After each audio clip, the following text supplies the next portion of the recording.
చేరవచ్చిన మీ అందరికీ మన ప్రభువును మన రక్షకుడైన క్రీస్తు పేరిట నా యొక్క శుభాలు తెలియజేస్తున్నాను. మరి ప్రియులారా, చదువుకున్నటువంటి ఈ ఉత్తర పత్రిక భాగంలో దేవుడు ఎలాంటి వాడో మనం చూసాం. ఈరోజు నేను చెప్పటానికి సిద్ధపడిన సందేశంలో కూడా ఈ మాటలు కలవటం అనేది నిజంగా ఆశ్చర్యము. చూడండి, దేవుడు ఎలాంటి వాడో ఇక్కడ మనకు గుర్తు చేశాడు. దేవుడు బలిష్ఠుడు అని చెప్పాడు. దేవుడు బలిష్ఠుడు, దేవుడు సర్వశక్తిమంతుడు, దేవుడు సర్వాధికారి. ప్రతిదీ కూడా ఆయన కనుసన్నల్లోనే జరగాలి.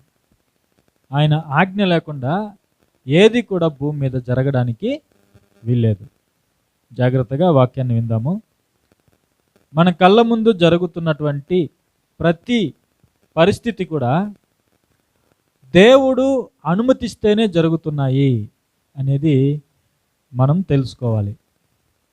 దేవుడు అన్నిటికంటే పైనున్నవాడు, సమస్తాన్ని సృజించినవాడు. ఆయన అందరికంటే కూడా బలిష్ఠుడు. మనం గనక చరిత్రను చదువుకుంటే మనుషులు ఈరోజు దేవుడు అంటే భయపడతారు. చరిత్ర మనం చదువుకుంటే, ఏ చరిత్ర? మనకు పాఠశాలల్లో చెప్పించే చరిత్ర కాదు. పాఠశాలల్లో చెప్పించే చరిత్ర మనం చదువుకున్నట్లయితే దేవుడు అంటే ఎవరు కూడా భయపడరు. అయితే మనం తెలుసుకోవాల్సినటువంటి, చదవవలసినటువంటి నిజమైన చరిత్ర ఉంది. అది బైబిల్. నిజమైనటువంటి చరిత్ర,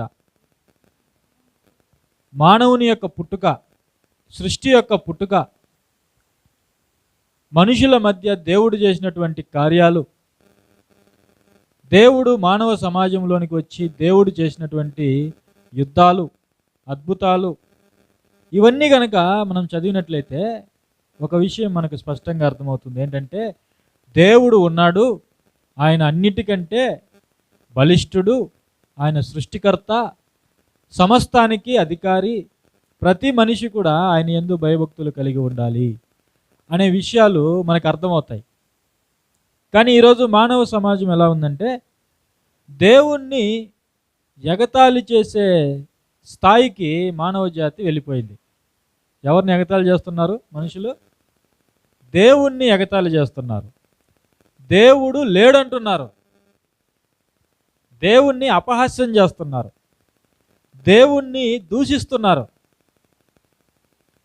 చరిత్రలోనికి మనం వెళ్ళి చూస్తే ఇలాంటి వారందరికీ దేవుడు ఏ విధంగా బుద్ధి చెప్పాడో ఈరోజు కూడా మన కళ్ళ ముందు అదే విధంగా దేవుడు బుద్ధి చెప్తున్నాడు. ఒక విషయం మనం గుర్తుపెట్టుకోవాలి. ఏంటంటే ఈరోజు మన కళ్ళ ముందు అగ్రరాజ్యముగా పిలువబడుతున్నటువంటి, ప్రపంచాన్ని పరిపాలిస్తున్నటువంటి అమెరికా దేశము కాలిపోతుంది. కాలిపోతుందా లేదా? అమెరికా దేశంలో కాలిఫోర్నియా అనే రాష్ట్రము ఏమైపోతుంది? తగలబడిపోతుంది. అందరూ కూడా అమెరికా కోసం ప్రార్థన చేయండి, అమెరికా కోసం ప్రార్థన చేయండి అంటున్నారు. ఇక క్రైస్తవులు మాట్లాడుతూ కొంతమంది ఇది దేవునికి సంబంధం లేదు అని కొంతమంది మాట్లాడుతున్నారు.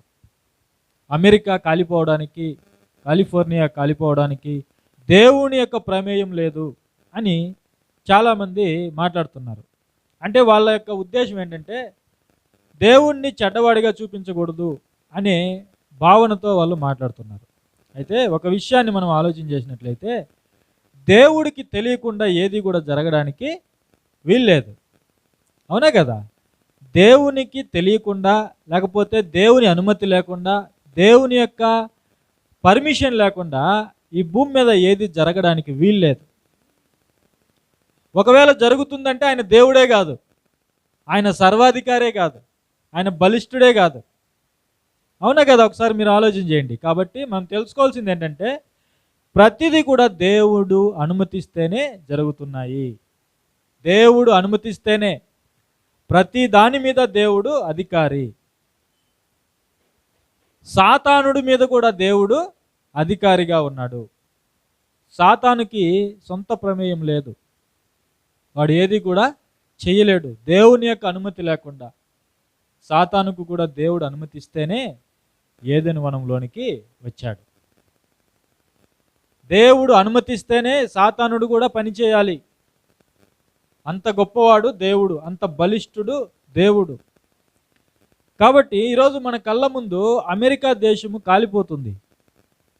ఏం జరిగింది, రహస్యాలు ఏమిటి అని మనం ఆలోచన చేస్తే ఒకసారి మనం బైబిల్ చరిత్ర చదువుకోవాలి. బైబిల్ చరిత్ర, బైబిల్ మనకి ఏమని తెలియజేస్తుంది? ఒకసారి 1 పేతురు పత్రిక 5వ అధ్యాయము 5-6 వచనాలు మనం చదువుకుందాం. 5-6 వచనాలు. ప్రియులారా, ఒక విషయం మాత్రం మీరు గుర్తుపెట్టుకోండి, దేవుడు అనుమతిస్తేనే ఈ లోకంలోనికి ఏదైనా వస్తుంది. అది అగ్ని ప్రమాదమైనా, అది భయంకరమైనటువంటి వ్యాధులైనా, లేకపోతే భూకంపాలైనా, కరువైనా, తుఫానైనా, సునామీలైనా, ఏవైనా సరే దేవుడు అనుమతిస్తేనే ఈ లోకంలోనికి వస్తాయి. మనుషులు చేస్తున్నటువంటి క్రియలను బట్టి దేవుడు న్యాయము తీర్చేవాడై ఉన్నాడు. దేవుడు న్యాయము తీర్చేవాడై ఉన్నాడు. దేవుని యొద్ద 2 ఉన్నాయి, గుర్తుపెట్టుకోండి. దేవుని యొద్ద 2 ఉన్నాయి, ఒకటి ఆశీర్వాదము, 2 కీడు. దేవుని యొద్ద 2 ఉన్నాయి. మనుషుల యొక్క ప్రవర్తనను బట్టి ఆశీర్వాదమా కీడా అనేది దేవుడు నిర్ణయించి వాటిని మనుషుల మీదకి అనుమతిస్తాడు. మన జీవితాలను బట్టి ఆశీర్వాదమా లేకపోతే కీడా, దేశాల మీదకి, ఆ దేశాల యొక్క ప్రవర్తన బట్టి, ఆ దేశాల్లో ఉన్నటువంటి మనుషుల యొక్క ప్రవర్తనను బట్టి ఆశీర్వాదమా కీడా. దేవుని యొద్ద 2 ఉన్నాయి. సాతానుడు ఎవరికి ఏమీ చేయలేడు. గుర్తుపెట్టుకోండి, సమస్తము దేవుని యొద్ద నుండే రావాలి. మన జీవితాలను బట్టి దేవుడు న్యాయము తీర్చేవాడై ఉన్నాడు. ఆయన గొప్ప న్యాయాధిపతి అయి ఉన్నాడు. కాబట్టి లేఖనం ఏం తెలియజేస్తుంది? 1 పేతురు పత్రిక 5వ అధ్యాయము 5-6 వచనాలు నేను చదువుతాను, జాగ్రత్తగా వినండి. చిన్నపిల్లలారా, మీరు పెద్దలకు లోబడి ఉండుడి. మీరందరూ ఎదుటివాని ఎడల దీన మనస్సు అను వస్త్రము ధరించుకొని మిమ్మును అలంకరించుకొనుడి. దేవుడు అహంకారులను ఎదిరించి దీనులకు కృప అనుగ్రహించును.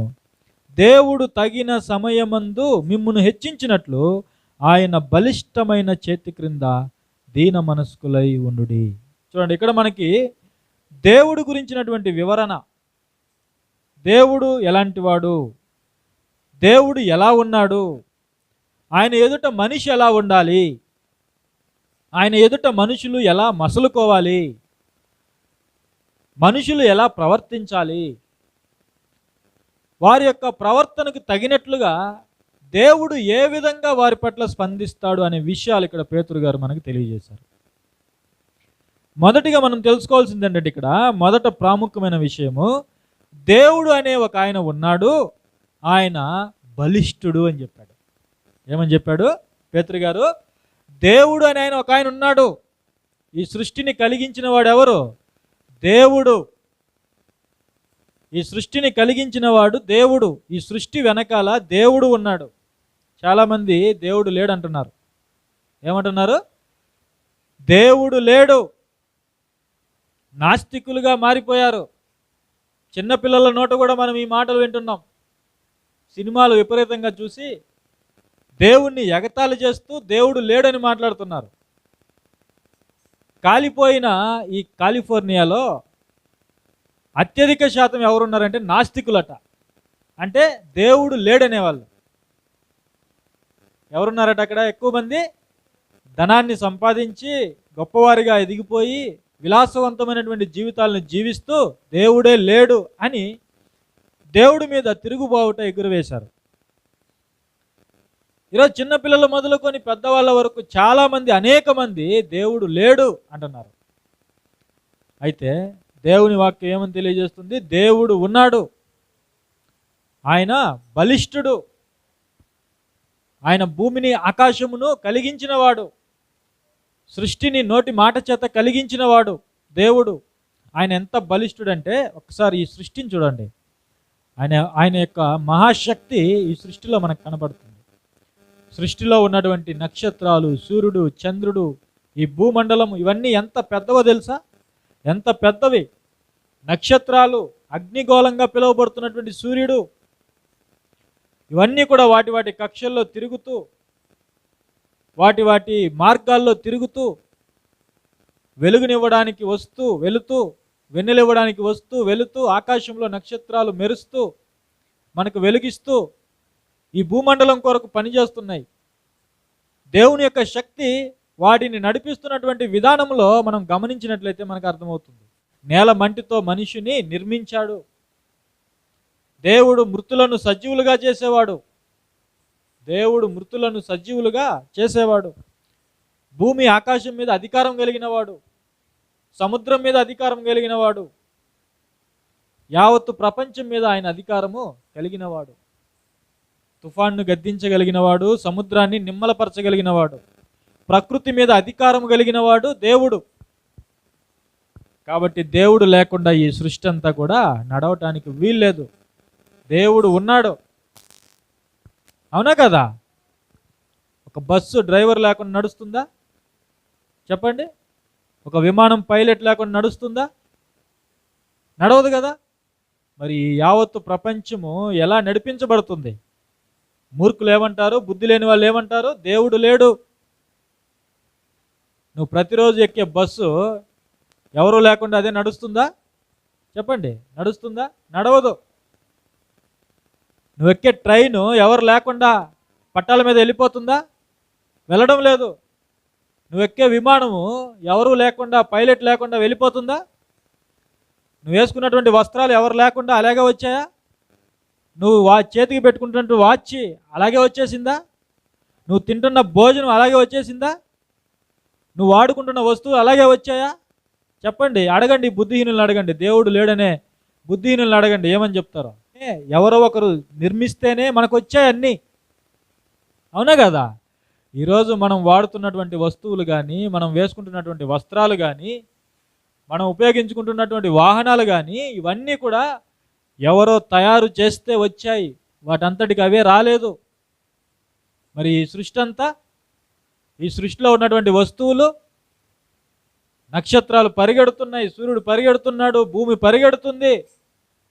మనకేం తెలియటం వల్ల భూమి అలాగే ఉందనుకుంటున్నాం. ఒకసారి భూమిని దాటి అవతలకి వెళ్ళండి, భూమి ఎంత వేగంతో పరిగెడుతుందో మనకు తెలుస్తుంది. సూర్యుడు ఎలా పరిగెడుతున్నాడో మనకు అర్థమవుతుంది. చంద్రుడు ఎలా పరిగెడుతున్నాడో మనకు అర్థమవుతుంది. కానీ వీడేమంటాడు? లోపల కూర్చొని ఆనందంగా ఈ ప్రకృతిని అనుభవిస్తూ, ఎంజాయ్ చేస్తూ, విచ్చలవిడిగా తిరుగుతూ వీడేమంటాడు? దేవుడు లేడంటాడు. అలాంటి వాడికి బుద్ధి చెప్పకూడదా దేవుడు? చెప్పడా? చెప్పండి. బుద్ధి చెప్తాడు దేవుడు. ఖచ్చితంగా బుద్ధి చెబుతాడు. ఏ నోటితో అయితే దేవుడు లేడు అని అంటున్నాడో అదే నోటితో దేవుడు ఉన్నాడని చెప్పిస్తాడు మనుషుల చేత. ఆయన అనుకుంటే, ఆయన నాశనం చేయాలనుకుంటే క్షణాల్లో మనుషులందరినీ నాశనం చేసేస్తాడు. కానీ మనుషులు తెలుసుకోవడానికి ఇంకా దేవుడు ఏం చేస్తున్నాడు? అవకాశము ఇస్తున్నాడు. కాబట్టి ఇక్కడ మొదటిగా మనం తెలుసుకోవాలి, దేవుడు ఉన్నాడు. ఆయన బలిష్ఠుడు. ఆయన ఎలాంటి వాడట? బలిష్ఠుడు. ఇక ఆ బలిష్ఠుడు, ఆ బలవంతుడైనటువంటి దేవుని ఎదుట మనిషి ఎలా ప్రవర్తించాలో చెప్తున్నాడు పేతురు గారు. మనుషులు ఎలా మసులుకోవాలో చెప్తున్నాడు. సాటి మనుషుల పట్ల మనుషులు ఎలా ఉండాలో చెప్తున్నాడు. దేవుని పట్ల ఎలా ఉండాలో చెప్తున్నాడు. ఎలా ఉండాలట మనుషులు? దీన మనస్కులై ఉండుడి. ఏమని చెప్తున్నాడు దేవుడు? దీన మనస్కులై ఉండాలి. మనుషులు వారిని వారు తగ్గించుకొని ఉండాలి. దేవుని ఎదుట, దేవుని ఎదుట మనుషులు తగ్గించుకొని ఉండాలి. ఎందుకు మనుషులు దేవుని ఎదుట తగ్గించుకొని ఉండాలి? మనుషులు బలహీనులు. మనుషులు దేవుని చేత సృష్టించబడిన వాళ్ళు. మనుషులు దేవుడిచ్చినటువంటి ఈ ప్రకృతి మీద ఆధారపడి బ్రతుకుతున్న వాళ్ళు. దేవుడి మీద ఆధారపడి బ్రతుకుతున్నాడు మనిషి. మనం అందరం ఎవరి మీద ఆధారపడి బ్రతుకుతున్నాం? చెప్పండి. ఎవరి మీద ఆధారపడి బ్రతుకుతున్నాం? నీ గొప్పతనం ఏమైనా ఉందా? నీ గొప్పతనం ఏమైనా ఉందా? ఈ ప్రకృతిని నువ్వు నడిపిస్తున్నావా? ఋతువులను నువ్వు నడిపిస్తున్నావా? కాలాలను నువ్వు నడిపిస్తున్నావా, రప్పిస్తున్నావా? వర్షాన్ని నువ్వు కురిపిస్తున్నావా? సూర్యుని నువ్వు రప్పిస్తున్నావా? చంద్రుని నువ్వు రప్పిస్తున్నావా? గాలిని నువ్వు రప్పిస్తున్నావా? చెప్పండి. ఇవన్నీ మన కోసం చేస్తున్నది ఎవరు? దేవుడు మన కోసం చేస్తున్నాడు ఇవన్నీ.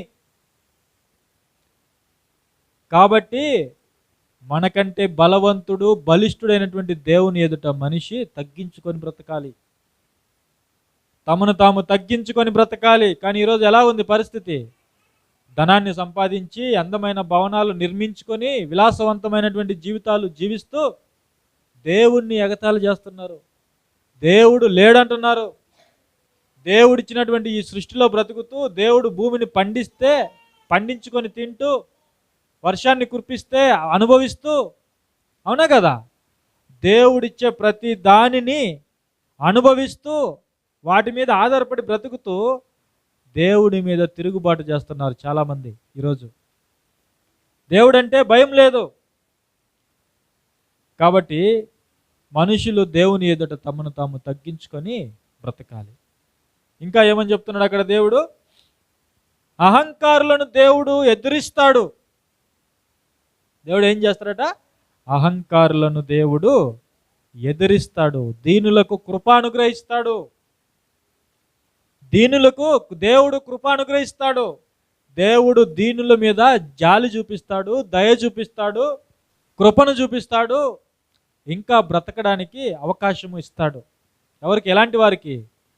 దీనులకు, దీన మనస్సు కలిగిన వారికి. అహంకారులకు ఏం చేస్తాడు దేవుడు? అహంకారులను ఎదిరిస్తాడు. అహంకారుల మీదకి కీడును అనుమతిస్తాడు దేవుడు. చరిత్రలో జరిగిన కొన్ని సంఘటనలు మనం చూసినట్లయితే ఈరోజు దేవుడి గురించి మాట్లాడడానికి మనుషులు భయపడతారు. కాలిఫోర్నియా కాలిపోయేది కాదు, ఇంకా అక్కడక్కడ ప్రకృతి వైపరీత్యాలు మనం చూస్తున్నాం, ప్రాణ నష్టం మనం చూస్తున్నాం, భయంకరమైనటువంటి ప్రమాదాలు మనం చూస్తున్నాం, సునామీలు మనం చూస్తున్నాం, అవునా కదా? మనుషులు దేవునికి భయపడితే వాటన్నింటిని కూడా దేవుడు అనుమతించేవాడు కాదు. చూడండి, చరిత్రలో కొన్ని విషయాలు మనం తెలుసుకుందాం. ఇశ్రాయేలీయులు అందరూ కూడా బానిసలుగా ఉన్నారు ఐగుప్తు దేశంలో. వారందరినీ దేవుడు తన వాగ్దానాన్ని జ్ఞాపకం చేసుకొని వారిని విడిపించడానికి మోషే అనే వ్యక్తిని ఫరో యొద్దకు దేవుడు పంపించాడు. ఈ ఫరో ఎవరంటే ఐగుప్తు దేశానికి రాజు. వాడు ఎలాంటి వాడంటే వాడు అహంకారి. ఐగుప్తు దేశానికి వాడే దేవుడిగా చలామణి అవుతున్నాడు. ఐగుప్తు దేశానికి రాజు ఫరో. అయితే దేవుడు తన ప్రజలను విడిపించడానికి మోషే అనే వ్యక్తిని ఎంపిక చేసుకొని నాయకునిగా ఆ ఫరో యొద్దకు పంపించాడు. తన ప్రజలను విడిపించాలని ఫరోకి తెలియజెప్పడానికి మోషేని పంపించాడు. అప్పుడు ఏం జరుగుతుందో చూడండి. నిర్గమాకాండం 5వ అధ్యాయము 1-2 వచనాలు. తరువాత మోషే అహరోనులు వచ్చి ఫరోను చూచి, ఇశ్రాయేలీయుల దేవుడైన యెహోవా అరణ్యములో నాకు ఉత్సవం చేయుటకు నా జనమును పోనివ్వమని ఆజ్ఞాపించుచున్నాడనేది. అప్పుడు చూడండి ఫరో ఏమంటున్నాడు చూడండి. ఫరో నేను అతని మాట విని ఇశ్రాయేలీయులను పోనిచ్చుటకు యెహోవా ఎవడు? ఏమన్నాడు? ఈ ఫరో ఏమన్నాడు? యెహోవా ఎవడు అన్నాడు. యెహోవా ఎవరు? మనకు తెలుసు యెహోవా ఎవరో. ఆయన దేవుడు. యెహోవా ఎవరు? దేవుడు, సృష్టికర్త, ఉన్నవాడు, అమరుడు, నిత్యము ఉండేవాడు, ప్రకృతిని సృజించినవాడు, ప్రకృతి మీద అధికారం కలిగినవాడు, సమస్తాన్ని నిర్మించినవాడు, మనిషిని సృష్టించినవాడు, మనిషికి జీవశ్వాసను ప్రవేశపెట్టి మనిషికి ఊపిరినిచ్చినవాడు యెహోవా. యెహోవా దేవుడు. కానీ ఈ అహంకారి ఏమంటున్నాడు? ఫరో నేను అతని మాట విని ఇశ్రాయేలీయులను పోనిచ్చుటకు యెహోవా ఎవడు? చూడండి ఎంత మాట అన్నాడో చూడండి. యెహోవా ఎవడు? ఎంత అహంకారం ఉంటే ఎవడు అని మాట్లాడతాడు చెప్పండి. మనిషిలో ఎంత అహంకారం, అవునా కదా? కొంతమంది మాటలు చూడండి అహంకారంతో మాట్లాడతారు. ఏం చూసుకునే అహంకారం? ధనం చూసుకునే అహంకారం. కొంతమందికి అందం చూసుకునే అహంకారం, కొంతమందికి బంగారం చూసుకునే అహంకారం, కొంతమందికి చదువు చూసుకునే అహంకారం, కొంతమందికి వారి యొక్క జ్ఞానాన్ని చూసుకునే అహంకారం, అధికారం చూసుకునే అహంకారంతో మాట్లాడుతుంటారు. అవునా కదా? వీడికి కూడా అహంకారం. ఎందుకు? వాడు ఒక దేశానికి రాజుగా ఉన్నాడు. నాకు దేవుడు అంటూ ఎవరూ లేరు, నేనే దేవుణ్ణి, నా దేశానికి, ఇటు ఐగుప్తీయులకి ఇశ్రాయేలుకి నేనే దేవుణ్ణి, నేను చెప్పినట్టే జరగాలి. యెహోవా ఎవడు అన్నాడు. యెహోవా ఎవడు అన్నాడు. ఈరోజు కూడా మనుషులు దేవుడు లేడు ఏమంటున్నారు? దేవుడు లేడు. మేము ఈరోజు ఇంత అందంగా అందమైనటువంటి జీవితాలు జీవిస్తున్నామంటే కారణం దేవుడు కాదు, మేమే. మా శక్తి చేత మేము జీవిస్తున్నాం, మా జ్ఞానం చేత మేము జీవిస్తున్నాం, మా తెలివితేటల చేత ఇంత గొప్పగా మేము అభివృద్ధి చెందాం, మాకున్నటువంటి జ్ఞానం చేత ఇంత అందమైనటువంటి పట్టణాలను మేము నిర్మించుకున్నాం. చూడండి, ఈ విధంగా మనుషులు దేవుణ్ణి వెక్కిరిస్తున్నారు, దేవుణ్ణి అపహాస్యం చేస్తున్నారు, దేవుడు లేడంటున్నారు. వీడు కూడా అదే అన్నాడు, యెహోవా ఎవడు అన్నాడు. అప్పుడు దేవుడు ఏం చేశాడు? వాడి అహంకారాన్ని దేవుడు ఏం చేశాడు? అక్కడ మనం ఏం చదువుకున్నాం? అహంకారులను దేవుడు ఎదిరిస్తాడు.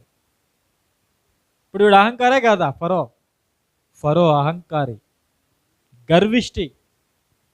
అందుకే దేవుడు దిగి వచ్చాడు ఐగుప్తు మీదకి 10 తెగుళ్ళు. ఎన్ని తెగుళ్ళు? 10 తెగుళ్ళు. ఐగుప్తులో ఉన్నటువంటి అధికారులు మొదలుకొని సామాన్యుల వరకు వాళ్ళ జీవితాలను దేవుడు అస్తవ్యస్తం చేశాడు. 10 తెగుళ్ళు రప్పించాడు. 10 తెగుళ్ళు. ఎన్ని తెగుళ్ళు రప్పించాడు? 10 తెగుళ్ళు. దేవుడు ఉన్నాడని తెలియజేయడానికి దేవుడు దిగి వచ్చాడు. చూడండి, 7వ అధ్యాయము 3, 4, 5 వచనాలు మనం చదువుకుంటే, అయితే నేను ఫరో హృదయమును కఠినపరచి, వాడి అహంకారాన్ని దించడానికి దేవుడు ఏం చేశాడు తెలుసా? వాడి హృదయాన్ని కఠినపరిచాడు. గుర్తుపెట్టుకోండి, మనం అహంకారులుగా ఉంటే దేవుడు మన హృదయాన్ని కఠినపరిచేస్తాడు. కఠినపరిచేశాడంటే నువ్వు ఇంకా దేవునికి వ్యతిరేకంగా మాట్లాడతావు. నువ్వు ఇంకా దేవునికి వ్యతిరేకంగా మాట్లాడే కొద్దీ నీకు శిక్ష పెరిగిపోతూ ఉంటుంది. దేవుడు ఎవరో ఆయన బుద్ధి చెప్పడానికి కొంతమంది హృదయాల్ని కఠినపరుస్తాడు. వాడు కఠినుడు ఫరో, వాడి హృదయాన్ని దేవుడు ఇంకా కఠినపరిచాడు. ఎందుకో తెలుసా? వాడికి సరైన బుద్ధి చెప్పడానికి, మనుషులకు సరైన బుద్ధి చెప్పడానికి దేవుడు దిగొస్తాడు. గుర్తుపెట్టుకోండి, మనుషులకు సరైన బుద్ధి చెప్పాలి. దేవుడు ఉన్నాడని ఒప్పుకొని చావాలి మనిషి. ఈ ఫరో ఏం చేశాడు తెలుసా? చచ్చిపోయే ముందు మోషే నమ్మిన దేవుడే నిజమైన దేవుడని చెప్పి చచ్చిపోయాడు ఈ ఫరో. మోషే నమ్మిన దేవుడే, మోషే ప్రకటించిన దేవుడే నిజమైన దేవుడు అని చెప్పి సమాధిలోకి వెళ్ళిపోయాడు. అలాంటి స్థితి కలిగిస్తాడు దేవుడు మనిషికి. కాబట్టి ఇక్కడ దేవుడు ఏం చెప్తున్నాడు చూడండి, నేను ఫరో హృదయమును కఠినపరచి ఐగుప్తు దేశములో నా సూచక క్రియలను, నా మహత్కార్యములను విస్తరింపజేసేదను. వాడి హృదయాన్ని కఠినపరిస్తే వాడు పోనేవాడు మిమ్మల్ని. అప్పుడు నేనేం చేస్తాను? ఐగుప్తులో నా యొక్క అద్భుతాలను విస్తరింపజేస్తాను, నా కార్యాలను విస్తరింపజేస్తాను. తద్వారా వాడి యొక్క గర్వాన్ని అనుస్తాను, తద్వారా వాడి నోటి గుండా నేను ఉన్నానని తెలియజేపిస్తానని చెప్తున్నాడు దేవుడు. అదే చూడండి 4వ వచనంలో, ఫరో మీ మాట వినడు కానీ నేను నా చెయ్యి ఐగుప్తు మీద వేసి గొప్ప తీర్పుల చేత నా సేనలను, ఇశ్రాయేలీయులైన నా ప్రజలను ఐగుప్తు దేశములో నుండి వెలుపలికి రప్పించదను. నేను ఐగుప్తు మీద నా చెయ్యి చాపి ఇశ్రాయేలీయులను వారి మధ్య నుండి రప్పింపగానే నేను యెహోవానని ఐగుప్తీయులందరూ తెలుసుకొందురు. నేను చూడండి, ఈ ఫరో కానీ ఐగుప్తీయులు కానీ ఏమంటున్నారు? దేవుడు లేడు అంటున్నారు. అప్పుడు దేవుడు ఏం చేశాడు? తన అద్భుతాల ద్వారా, మహత్కార్యాల ద్వారా నేను ఉన్నానని నిరూపించుకుంటాను. ఏ ఐగుప్తీయులైతే నేను లేడని అంటున్నారో, ఏ ఫరో అయితే నేను లేడని అంటున్నాడో, వాడి నోటి గుండా నేను ఉన్నానని నిరూపించుకుంటాను. ఎంత గొప్ప దేవుడో చూడండి, ఎంత బలిష్ఠుడో చూడండి. కాబట్టి మనం ఏం నేర్చుకోవాలి? దేవునికి భయపడము, ఆయన యందు భయభక్తులు కలిగి ఉండడము, ఆయనకు లోబడి ఉండడము మనము నేర్చుకోవాలి. లేకపోతే దేవుని యొద్ద నుండి ఆయన యొక్క ఉగ్రత దిగి వస్తుంది. 8 8 చూడండి, 8వ అధ్యాయం 8వ వచనంలో ఏమని చెప్తున్నాడు చూడండి దేవుడు. అప్పుడు ఫరో మోషే ఆరోనులను పిలిపించి, నా యొద్ద నుండి, నా జనుల యొద్ద నుండి ఈ కప్పలను తొలగించుమని యెహోవాను వేడుకొనుడి. ఏమంటున్నాడు? తెగుళ్ళు రప్పిస్తుంటే దేవుడు ఐగుప్తు మీదకి ఏ యెహోవా అయితే లేడు, యెహోవా ఎవడు అని అన్నాడో ఈ ఫరో, ఇప్పుడు ఏమంటున్నాడు? మోషే ఆరోనులను పిలిపించి ఆ యెహోవాని వేడుకోండి. ఏమంటున్నాడు? ఆ యెహోవాని వేడుకోండి, ఈ కప్పలను తొలగించమని. దేశం నిండా కప్పలు వచ్చాయి, దేవుడు తెగుళ్ళు రప్పిస్తున్నాడు. వాటి ధాటికి తట్టుకోలేక మోషే అహరోనులు పిలిపించి యెహోవాని వేడుకోండి, యెహోవాని వేడుకోండి. ఇప్పుడు అందరూ కేకలు వేస్తున్నారు, అమెరికా కోసం ప్రార్థన చేయండి, కాలిఫోర్నియా కోసం ప్రార్థన చేయండి. దేవుడితోనే నా మనుషులు ఆటలాడడం చెప్పండి. దేవునికి అంత విలువ లేదా? దేవునికి అంత విలువ లేదా?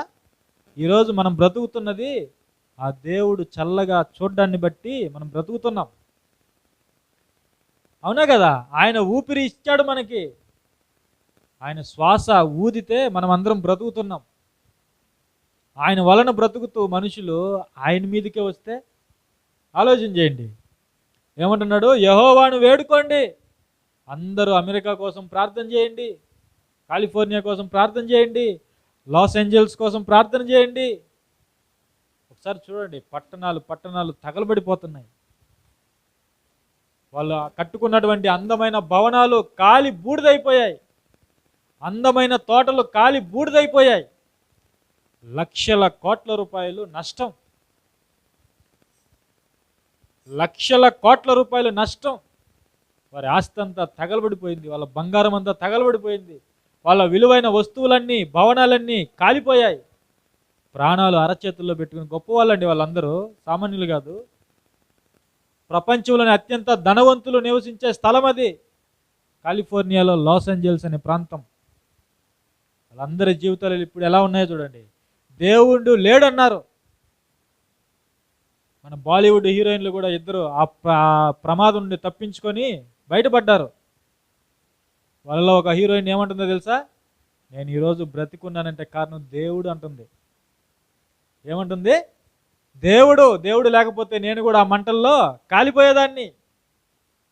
చూడండి, దేవుడు లేడా? చెప్పండి, దేవుడు లేడా? ఆయన నీ చేత ఎలాగైనా సరే ఆయన ఉన్నాడని చెప్పించగలడు. కాబట్టి చూడండి, ఇక్కడ ఏమంటున్నాడో చూడండి. 8వ అధ్యాయము 8వ వచనంలో వేడుకుంటున్నాడు. ఈరోజు అందరూ అమెరికా కోసం ప్రార్థన చేయండి అంటున్నారు. కాబట్టి ప్రియులారా చూడండి, మనం తెలుసుకోవాల్సింది ఏంటో తెలుసా?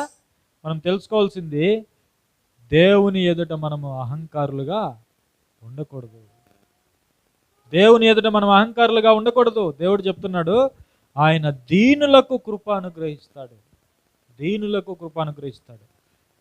ఫరో యొక్క హృదయాన్ని కఠినపరచి దేవుడు ఉన్నాడని తెలియపరుచుకున్నాడు. చివరికి ఎంతవరకు ఫరోని శిక్షించాడో తెలుసా దేవుడు? ఎంతవరకు? చివరికి ఐగుప్తులో ఫరో మొదలుకొని సామాన్యుల వరకు తొలిచూలు సంతానాన్ని అంతటిని చంపేశాడు. తొలిచూలు పిల్లలందరినీ చంపేశాడు దేవుడు, అందరినీ. అంటే దీన్ని బట్టి మనం తెలుసుకోవాల్సింది ఏంటి? దేవుడు ఎంతో బలిష్ఠుడు, ఆయన ఎంతో గొప్పవాడు, ఆయన సర్వశక్తి కలిగినవాడు, ఆయన సముద్రం మీద అధికారం కలిగినవాడు, ప్రకృతి మీద అధికారం కలిగినవాడు. ఆయన చెప్పినట్టే జరగాలి, అన్నీ ఆయన చెప్పినట్టే జరగాలి. కాబట్టి అలాంటి దేవునికి మనం భయపడి బ్రతకాలి.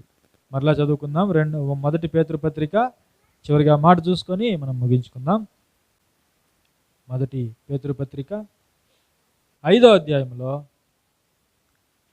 మనుషులు ఎలా ఉండాలో దేవుడు చెప్తున్నాడు చూడండి.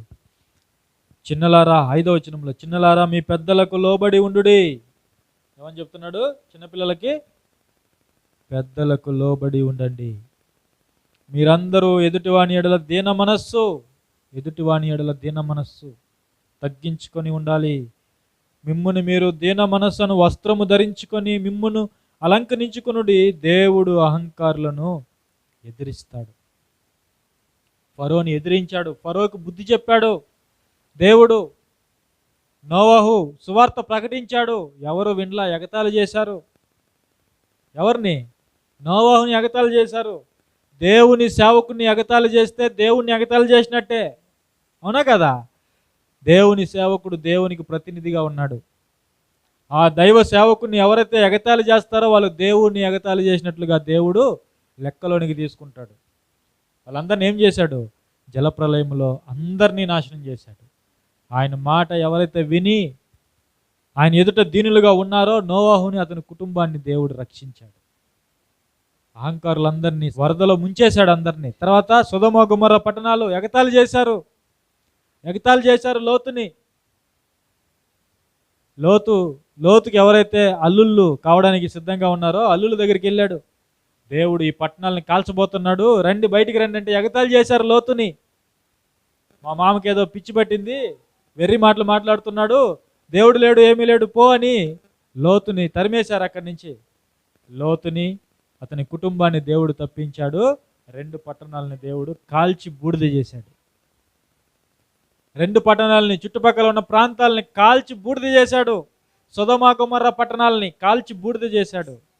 చరిత్ర మనం చదువుకుంటే మనుషులందరూ దేవునికి భయపడతారు. కానీ ఈ చరిత్ర ఎవరు చదువుకుంటున్నారు చెప్పండి? ఈ చరిత్ర ఎవరు చదువుకుంటున్నారు? కప్ప చరిత్ర, ఈగ చరిత్ర, దోమ చరిత్ర ఇవి చదువుకుంటున్నారు పిల్లలు. స్కూళ్ళలో చెప్పించేది ఇదే. ఈ చరిత్ర కాదు స్కూళ్ళలో చెప్పించేది. కప్ప చరిత్ర, దోమ చరిత్ర, ఈగ చరిత్ర ఇలాంటివి చదువుకుంటున్నారు కాబట్టి దేవునికి ఎవరు భయపడడం లేదు. బైబిల్ చరిత్ర చదువుకుంటే మనుషులు దేవునికి భయపడతారు. దేవుడు ఎలాంటి వాడో అర్థమవుతుంది, దేవుడు ఎంత బలిష్ఠుడో అర్థమవుతుంది. తర్వాత ఇంకా ఎందరికో దేవుడు బుద్ధి చెప్పాడు. చరిత్రలో రాజులకు బుద్ధి చెప్పాడు, అధికారులకు బుద్ధి చెప్పాడు, ఒక నెబుకద్నెజరుకి బుద్ధి చెప్పాడు. ప్రపంచాన్ని పరిపాలించినటువంటి క్రూరుడు ఎవరు? నెబుకద్నెజర్. అలాంటి వాడి చేత దేవుడు గడ్డి తినిపించాడు. ఏం తినిపించాడు? గడ్డి. పశువులాగా, ఒక జంతువులాగా గడ్డి మేయించాడు. అరణ్యానికి తరిమేశాడు దేవుడు. అరణ్యానికి తరిమేశాడు. ఆ నెబుకద్నెజరు కట్టుకున్నటువంటి అంతఃపురంలో నుండి అరణ్యానికి తరిమేశాడు. దేవుడు అనుకుంటే మనల్ని ఎక్కడికైనా తరిమేయగలడు, అవునా కదా? ఇంకా మనం చరిత్రలో మనం చూస్తే గొప్ప గొప్ప రాజుల్ని దేవుడు ఓడించాడు. గొప్ప గొప్ప రాజుల్ని. అమోరీల 2 రాజులు, సీహోను, ఓగు, పరాక్రమవంతులు. వాళ్ళని దేవుడు ఏం చేశాడు తెలుసా? చరిత్రలో నిర్మూలన చేశాడని చదువుకుంటాం. నిర్మూలం. వాళ్ళ మూలాలు లేకుండా పెకిలించి వేస్తాడు దేవుడు. సొదొమ గొమొర్రా పట్టణాలని కాల్చి బూడిద చేశాడు, నిర్మూలం చేశాడు. ఆ విధంగా దేవునికి లోబడకపోతే మనల్ని కూడా దేవుడు ఏం చేస్తాడు? నిర్మూలం చేస్తాడు. అదే చెప్తున్నాడు దేవుడు ఇక్కడ. ఆయనకు లోబడి బ్రతకాలి, దీన మనస్సు ధరించుకోవాలి. దేవుడు తగిన సమయమందు మిమ్మల్ని హెచ్చించినట్లు ఆయన బలిష్టమైన చేతి క్రింద దీన మనస్కులై ఉండుడి. మనం ఎలా ఉండాలట? ఆయన బలిష్టమైన రెక్కల క్రింద. ఆయన ఎంతో బలిష్ఠుడు. తన ప్రజల కొరకు ఆయన ఏదైనా చేస్తాడు. ఆయన్ని ఎదిరిస్తే ఆయన ఎంత భయంకరమైనటువంటి అద్భుతాలైనా చేస్తాడు. ఆయనకు లోబడితే వారి పక్షాన ఎన్నెన్నో మహత్కార్యాలు చేస్తాడు. అంత గొప్పవాడు ఆయన, బలిష్ఠుడు. ఇశ్రాయేలుని ఐగుప్తులో నుంచి విడిపించడానికి గొప్ప గొప్ప అద్భుతాలు చేసి ఐగుప్తుకు తీర్పు తీర్చి వాళ్ళని నడిపించాడు బయటికి. ఎర్ర సముద్రం అడ్డుగా వస్తే ఎర్ర సముద్రాన్ని చీల్చాడు, పాయలు చేశాడు, ఆరిన నేలను కలుగు చేశాడు సముద్ర మధ్యలో. ఆయన గాలిని విసరజేశాడట, అంతే. ఆ గాలికి సముద్రము విభాగింపబడింది. ఆ ఆరిన నేల మీద ఇశ్రాయేలు అందరూ కూడా నడుచుకుంటూ వెళ్ళిపోయారు. మాకు ఆహారం లేదంటే, మాంసం లేదంటే పూరేలు రప్పించాడు, బండ నుండి నీళ్లు రప్పించాడు, ఆకాశం నుండి మన్నాను కురిపించాడు. అలాంటి దేవుణ్ణి ఇశ్రాయేలు ఏమన్నారు తెలుసా? ఆ మోషే ఏమయ్యాడో మాకు తెలియదు అన్నారు. మోషే ఏమయ్యాడో తెలియదంటే వాళ్ళ అర్థం ఏంటో తెలుసా? దేవుడు కూడా ఏమయ్యాడో మాకు తెలియదు అని దాని అర్థం. మోషే ఏమయ్యాడో తెలియదా వాళ్ళకి? వాళ్ళ కొరకు మోషే తన జీవితాన్ని త్యాగం చేశాడు. అలాంటి మోషేని పట్టుకుని వాళ్ళు ఏమన్నారు? మోషే ఏమైపోయాడో మాకు తెలియదు, ఆ మోషే ఎవరో మాకు తెలియదు, ఆ యెహోవా ఎవరో మాకు తెలియదు. మమ్మలను ఐగుప్తులో నుంచి విడిపించిన ఆ యెహోవా ఎవరో మాకు తెలియదు, ఎర్ర సముద్రాన్ని పాయలు చేసిన ఆ దేవుడు ఎవరో మాకు తెలియదు అని అహంకారంతో వాళ్ళు ఏం చేస్తారో తెలుసా? ఒక దూడం చేసుకున్నారు. ఒక దూడం చేసుకొని, ఒక విగ్రహాన్ని చేసుకొని దాని ముందు ఏమన్నారు తెలుసా? ఇదే దేవుడు అన్నారు. ఇదే దేవుడు, ఇదే దేవుడు, ఇదే మమ్మల్ని ఐగుప్తులో నుంచి బయటికి తీసుకొని వచ్చింది, ఇదే ఎర్ర సముద్రాన్ని పాయలు చేసింది, ఇదే మమ్మల్ని నడిపించింది. ఎంత అహంకారం చూడండి మనుషులకి. అవునా కదా? ఆయన ద్వారా మేలులు అనుభవిస్తూ, ఆయన ద్వారా బ్రతుకుతూ, ఆయన ద్వారా విడిపింపబడి, ఆయన ద్వారా రక్షింపబడి చివరికి ఎలా మారిపోయారో చూడండి. ఆ దేవుడు ఎవరో మాకు తెలియదు అని ఒక దూడను చేసుకున్నారు, ఒక ప్రతిమను చేసుకున్నారు. ఒక ప్రతిమను చేసుకొని ఆ ప్రతిమ ఎదుట డ్యాన్సులు వేశారు. ఇదే ఈరోజు కూడా మనుషులు వాళ్ళకి కలిగినటువంటి ధనాన్ని, అధికారాన్ని, వారు కలిగి ఉన్నటువంటి జ్ఞానాన్ని ఆధారం చేసుకొని వీటి వల్లనే మేము బ్రతుకుతున్నాము, వీటి వల్లనే మేము జీవిస్తున్నాము, మమ్మల్ని బ్రతికిస్తున్నది మా జ్ఞానము, మా తెలివితేటలు, మా ఆస్తులు, ఇలాగే మాట్లాడుకుంటూ మనుషులు దేవుణ్ణి హేళన చేస్తున్నారు. అప్పుడు దేవుడు ఏం చేశాడు? ఇశ్రాయేలుకు బుద్ధి చెప్పడానికి 1000 మంది అరణ్యంలో చచ్చిపోయారు. 1000 మందిని దేవుడు హతమార్చాడు అరణ్యంలో. వాళ్ళ శవాలు రాలిపోయాయని హెబ్రీ పత్రిక 3వ అధ్యాయంలో మనం చదువుకుంటాం. కాబట్టి ప్రియులారా, మనం ఏం తెలుసుకోవాలి? మన కళ్ళ ముందు పట్టణాలు కాలిపోతున్నప్పుడు ఏం జరిగింది? ఏం జరిగింది? మనుషులు చేస్తున్నటువంటి పాపాలు, భయంకరమైనటువంటి పాపాలు, విచ్చలవిడి జీవితాలు, దేవునికి వ్యతిరేకంగా మాట్లాడటము.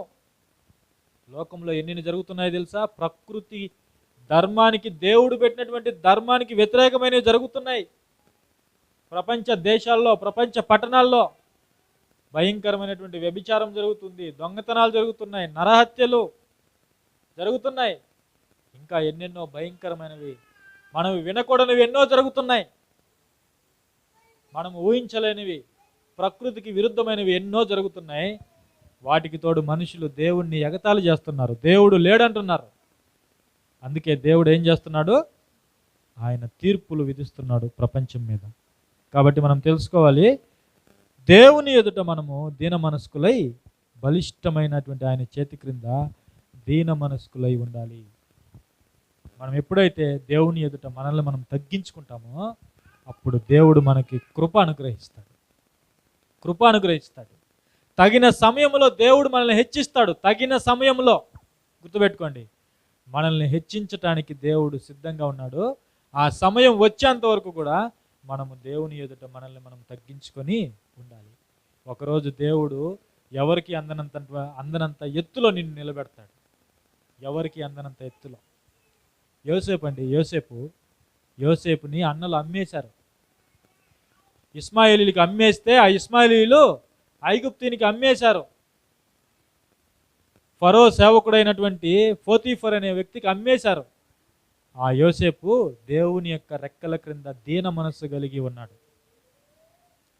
ఒక దాసుడిగా జీవితాన్ని ప్రారంభించి చివరికి ఏ స్థితికి వెళ్ళాడు తెలుసా? యోసేపు ఐగుప్తుని పరిపాలించే స్థితికి వెళ్ళాడు. ఎక్కడికి వెళ్ళాడు? ఐగుప్తుని పరిపాలించే స్థితికి వెళ్ళాడు. ఐగుప్తుని పరిపాలించాడు. ఐగుప్తుని పరిపాలించాడు సుమారుగా 80 సంవత్సరాలు. ఎన్ని సంవత్సరాలు? 80 సంవత్సరాలు ఐగుప్తుని పరిపాలన చేశాడు, పరిపాలించాడు. ఒక దాసుడు, అమ్మబడినవాడు యోసేపు. అయితే యోసేపు నమ్మకంగా ఉన్నాడు. బలిష్ఠుడైనటువంటి దేవుని రెక్కల క్రింద దీన మనస్సు కలిగి ఉన్నాడు. సమయం వచ్చింది, దేవుడు తీసుకొని వెళ్ళి ఫరో ఎదుట నిలబెట్టాడు. రెండవ గొప్ప వ్యక్తిగా యోసేపుని దేవుడు ఐగుప్తులో నిలబెట్టాడు. రాజు తర్వాత స్థానంలో యోసేపుని దేవుడు నిలబెట్టాడు. ఐగుప్తుని పరిపాలించాడు యోసేపు, ఒక దాసునిగా అమ్మబడినవాడు. చూడండి, అలాంటి దేవుడు మనం నమ్మినటువంటి దేవుడు. కాబట్టి ఆ దేవుని ఎదుట మనం దీన మనస్సు కలిగి వ్యవహరించాలి. దేవుడు లేడని చెప్పకూడదు. మనం దేవునికి వ్యతిరేకంగా మాట్లాడకూడదు. మనం చాలా చిన్నవారం. మనం ఎంతటి వారం చెప్పండి దేవుని ఎదుట? మనం ఎంతటి వారం దేవుని ఎదుట చెప్పండి? దేవుడు అమరుడు, మరణమే లేనివాడు, ఆయన ఉన్నతుడు, మనిషిని నేల మంటితో సృజించాడు. వట్టి ఊపిరి వంటి వారం మనం. ఆయన ఊపిరి తిరిగి తీసుకుంటే మనం అందరం కూడా మట్టిపాలైపోతాం, సమాధుల్లోకి వెళ్ళిపోతాం, ఇంతలో కనబడి అంతలో మాయమైపోయే ఆవిరి వంటి వారం. రేపేమి సంభవించునో నీకు తెలియదు, అది మన స్థితి. అలాంటి మనిషి ఈరోజు ధనాన్ని, జ్ఞానాన్ని ఆధారం చేసుకొని, అధికారాన్ని ఆధారం చేసుకొని దేవుడు లేడు అంటే దేవుడు బుద్ధి చెప్పడా? చెప్పండి. ఖచ్చితంగా దేవుడు బుద్ధి చెప్తాడు. కాబట్టి అలాంటి పరిస్థితి మనం రాణించుకోకూడదు. దేవుని యొక్క బలిష్టమైన రెక్కల క్రింద దీన మనస్సు కలిగి ఉండాలి. తగిన సమయంలో దేవుడు మనల్ని హెచ్చిస్తాడు. ఓకే, ఆ విధంగా మనం ముందుకెళ్ళాలని కోరుకుంటూ మరి నా చిన్న ఆత్మీయ సందేశాన్ని ముగిస్తున్నాను.